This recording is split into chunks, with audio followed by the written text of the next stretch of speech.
आज की कहानी का शीर्षक है बूढ़े गिद्ध की सलाह।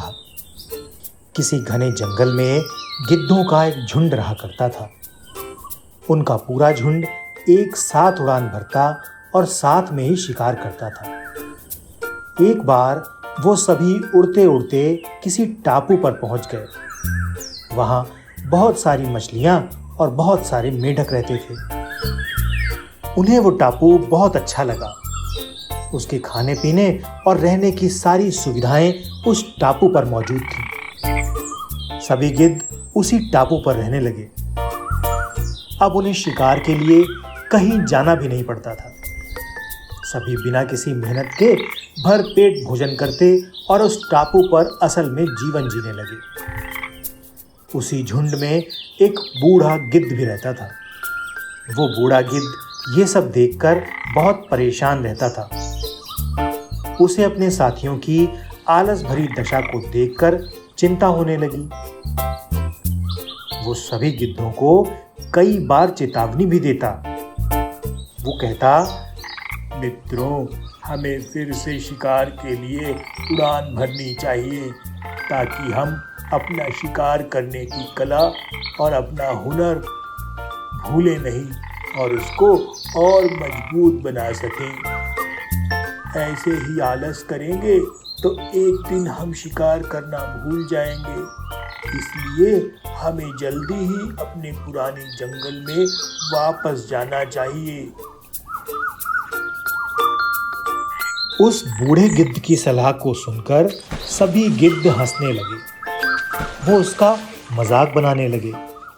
उनमें से एक गिद्ध ने कहा, लगता है बूढ़ा होने की वजह से आपका दिमाग भी खराब हो गया है, इसलिए आप हमें आरामदायक जीवन छोड़कर कहीं बाहर जाने की सलाह दे रहे हो। ये कहकर गिद्धों के झुंड ने उस टापू से जाने से मना कर दिया। इसके बाद वो गिद्ध अकेले ही वापस जंगल में लौट आया। कुछ दिनों के बाद उस बूढ़े गिद्ध ने सोचा कि बहुत समय हो गया है, चलो उस टापू पर जाता हूं और वहां अपने सगे संबंधी दोस्तों से मिलकर वापस आता हूं। वो बूढ़ा गिद्ध जैसे ही उस टापू पर पहुंचा, वहां की हालत देखकर वह हैरान रह गया। वहां का दृश्य बहुत भयावह था। उस टापू पर मौजूद सभी गिद्ध मर चुके थे। वहां पर सिर्फ उनकी लाशें ही पड़ी थी। तभी दूर एक कोने में एक घायल गिद्ध दिखाई दिया। जब वो उसके पास गया और वहां की हालत के बारे में पूछा, तो उस घायल गिद्ध ने बताया कि कुछ दिन पहले इस टापू पर चीतों का एक झुंड आया था।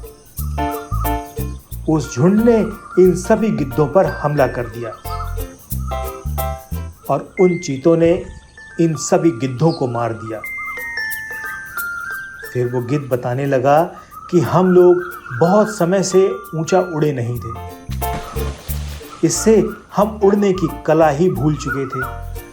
अब हमारे पंजों में इतनी जान भी नहीं बची थी कि हम चीतों का मुकाबला कर सकते। उस घायल गिद्ध की बात सुनकर बूढ़े गिद्ध को बहुत दुख हुआ और फिर उसके मरने के बाद बूढ़ा गिद्ध वापस से अपने जंगल में लौट गया। कहानी से सीख। इस कहानी से हमें ये शिक्षा मिलती है कि हमें हर हाल में अपनी शक्ति और अधिकारों की रक्षा करनी चाहिए। अगर आलस की वजह से अपना कर्तव्य करना छोड़ देंगे तो भविष्य में ये हमारे लिए अत्यंत ही घातक सिद्ध हो सकता है। ऐसे ही मज़ेदार वीडियो देखने के लिए हमारे चैनल को सब्सक्राइब कीजिए और बेल आइकन को क्लिक करना मत भूलिए।